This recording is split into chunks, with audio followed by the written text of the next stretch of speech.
नाट्यकर्मींच्या वतीने झालेल्या सभेत 3 महत्त्वाचे ठराव मंजूर करण्यात आले. सोलापूर केंद्रावर सादर होणाऱ्या नाटकांमध्ये केवळ सोलापुरातीलच कला तांत्रिक कलाकारांचा सहभाग सक्तीने असावा, राज्य नाट्य स्पर्धेचा समन्वयक बदलावा आणि परीक्षकांची गुणवत्ता व त्यांच्या कामाचा इतिहास तपासूनच त्यांची नियुक्ती करावी अशी मागणी सर्वानुमते करण्यात आली.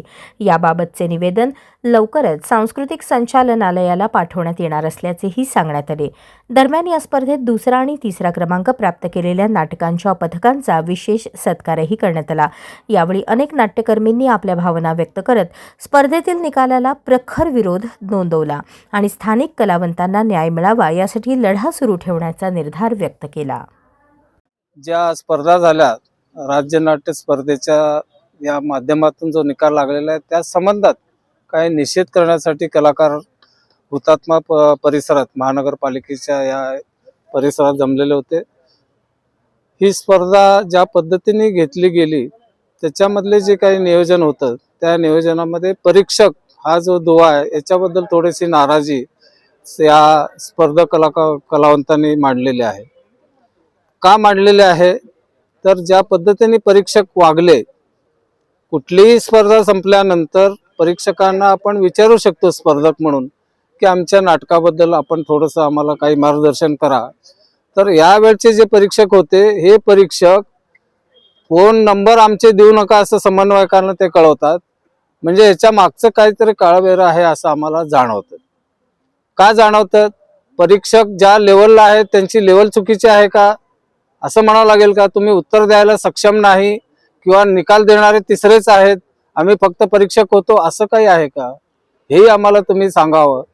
जर एखादा स्पर्धक तुम्हाला विचारत असेल की आमच्या नाटकाला 4 बक्षिसं आहेत, दिग्दर्शनाचं बक्षीस आहे, अभिनयाचं बक्षीस आहे, नेपथ्याचं बक्षीस आहे आणि आमच्या नाटकाला नंबर का नाही हे नवोदित कलाकार तुम्हाला विचारणार आहेत, तुम्ही त्याला उत्तर का देत नाही? त्यांना द्या ना उत्तर तुम्ही. आणि आमच्या एका नाटकाला दुसरा नंबर आलेला आणि त्यांना तुम्ही एकच प्रयत्न देता आणि त्यांचा दुसरा नंबर आलाय. त्याही मुलांचा प्रश्न आहे की आमचे इतर बक्षीस का तुम्ही आम्हाला दिले नाही? हे तुम्हाला बोलता आलं पाहिजे. तुम्ही बोलत नाही. तुम्ही बोलत नाही म्हणजे तुम्ही त्याला सक्षम नाही परीक्षक म्हणून, असा आमचा तुमच्यावर आरोप आहे आमच्या सर्व स्थानिक कलाकारांचा. कुर्डुवाडीवरून या ठिकाणी आलेलं शोध कला क्रीडा आणि सांस्कृतिक संस्था कुर्डुवाडी या 64व्या राज्य नाट्य स्पर्धेमध्ये आमचं मी देव नावाचं नाटक 3ऱ्या क्रमांकाने या ठिकाणी सन्मानित करण्यात आलेलं आहे. त्याबद्दल या ठिकाणी अखिल भारतीय नाट्य परिषदेच्या वतीनं या ठिकाणी उपनगरीय शाखेच्या वतीनं किंवा तिन्ही शाखेच्या वतीनं आमचा या ठिकाणी जो काही सत्कार सर्व कलावंतांच्या म्हणजे सहभागानं करण्यात आला त्याबद्दल प्रथमतः आमच्या संस्थेच्या वतीनं मी सर्वांचे मनपूर्वक आभार मानतो.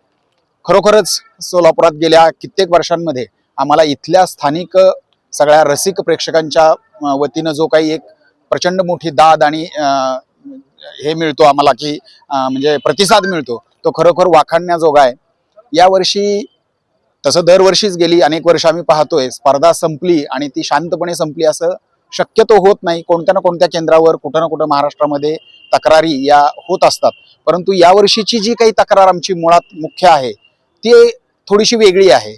यावर्षी या ठिकाणी जे पहिलं नाटक आलं बरड नावाचं ते नाटक संपूर्णपणे तो संच जो काही स्टेजवर काम करणारा होता तो संपूर्ण संच हा पुण्यावरून या ठिकाणी येऊन या ठिकाणी त्यांनी नाटक सादर केलं की जे खरोखर तर पुण्याच्या ठिकाणीच व्हायला पाहिजे होतं. कारण शासनानं त्या केंद्रांसाठी तसे ज्युरिडिक्शन दिलेले आहेत. पुण्या केंद्रातून पुण्याच्या लोकांनी करावं, सोलापूरसाठी धाराशिव आणि सोलापूर या केंद्रातील लोकांनी इथं करावं.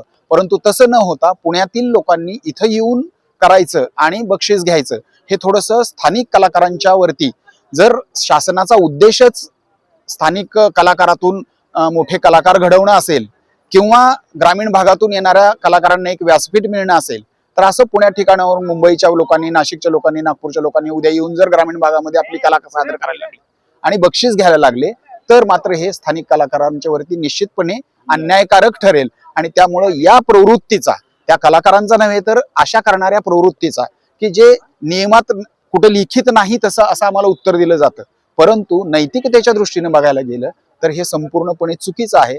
आणि कलाकारांनी आपली नैतिकता सांभाळणं, कला तर आपण लोकांना दाखवतोच पण नैतिकता सांभाळणं हे आपलं आद्य कर्तव्य समजलं पाहिजे. आणि त्या नैतिकतेच्या दृष्टीनं दुसऱ्याच्या ठिकाणी जाऊन आपण आपली कला सादर यापुढे करू नये. या वर्षी जे झालं त्याचा मात्र निश्चितपणे आम्ही निषेध करतो. नमस्कार, मी मुकेश जमादार आणि ही आमची खिचक नाटकाची टीम आहे. आमचं राज्यनाट्याला नाटक आम्ही सादरीकरण केलं होतं. तर आमचा मुद्दा असा आहे की जे स्थानिक कलावंत आहेत, जे युवक आहेत, ते राज्यनाट्याकडून पाठ फिरवायला नाही पाहिजे. ह्याच्यासाठी आज आम्ही इथं मीटिंग घेतोय, त्याचा विद्रोह करतोय. जो काही निकाल लागलेला आहे आणि जे 3 निकाल लागलेले आहेत ते आक्षेपार्ह आहेत. कारण की राज्यनाट्य झाल्यानंतर 8 दिवसांनी निकाल लावला गेलेला आहे आणि रात्री करेक्ट 11:54 रिझल्ट लावलेला आहे. तर ह्याच्यामध्ये आम्हाला काहीतरी चुकीचं वाटतंय. आणि आमच्या नाटकाला दिग्दर्शन सेकंड आहे आणि अभिनयाचा प्राइज आहे आणि नेपथ्याचा प्राइज आहे. आणि बाकीच्या केंद्रावर किंवा बाकीच्या नाटकांना ज्याचं दिग्दर्शन पहिलं आहे त्याला पहिला नंबर दिला गेलाय, ज्याचं दिग्दर्शन दुसरा आहे त्याला दुसरा नंबर दिला गेलाय, ज्याचं दिग्दर्शन तिसरा आहे त्याचा तिसरा नंबर दिला गेलेला आहे. तर आमचं दिग्दर्शन असून, आमच्या नाटकाला प्राइज असून आमचं नाटक नंबरात का नाही आहे हे विचारण्यासाठी जेव्हा आम्ही परीक्षकाला फोन लावला तेव्हा ते परीक्षक आम्हाला रिस्पॉन्स देत नाहीत. समन्वयकाला फोन लावला, गेले 3 दिवस मुलं फोन लावतायत, संपर्क साधायचा प्रयत्न करतायत. तर समन्वयकाचं हे काम होतं की आम्हाला त्यांच्याशी बोलू द्यायचं. इव्हन आमचे जर चुका असतील त्याच्यामध्ये तर ते पण आम्हाला कळायला पाहिजेत. आणि हे जे तिन्ही जे नंबर लागलेले गेलेले आहेत ते आम्हाला तिन्ही नंबर मान्य नाहीत. इथल्या सोलापुरातल्या कुठल्याच कलावंताला हे राज्यनाट्याचे जे 3 नंबर लागलेले आहेत ते मान्य नाहीत आणि त्याचा आम्ही निषेध करतोय. आणि या हुतात्म्यासमोर जे काही आमचे प्राइज आहेत मिळालेले त्याच्या नावाने आम्ही एक बुके ठेवून त्याचा निषेध आम्ही करतोय. आणि ही जी गोष्ट आहे ही सोलापुरातल्या प्रत्येक कलावंताच्या मनात एक काळा दिवस किंवा एक काळी घटना म्हणून घडली गेलेली आहे. कारण की ज्यांना कोणाही सोलापूरमधील कलावंतांना बक्षीस मिळालंय त्याचा आनंद आम्हाला पण बक्षीस मिळालेत, पण त्याचा आनंद आम्हाला नाही आहे. कारण की ही मुजोरीपणा किंवा हा चोरटेपणा किंवा हा बक्षीस पळवण्याचा हा जो गुणधर्म आहे हा राज्यनाट्यामध्ये जे कोणी समन्वयक असतील किंवा जे कोणी परीक्षक असतील यांनी केलेले आहेत. आणि ते परीक्षक आम्हाला भेटत नाही आहेत आणि ते हरवले आहेत, ते आम्हाला तुम्ही सापडून द्यायचं.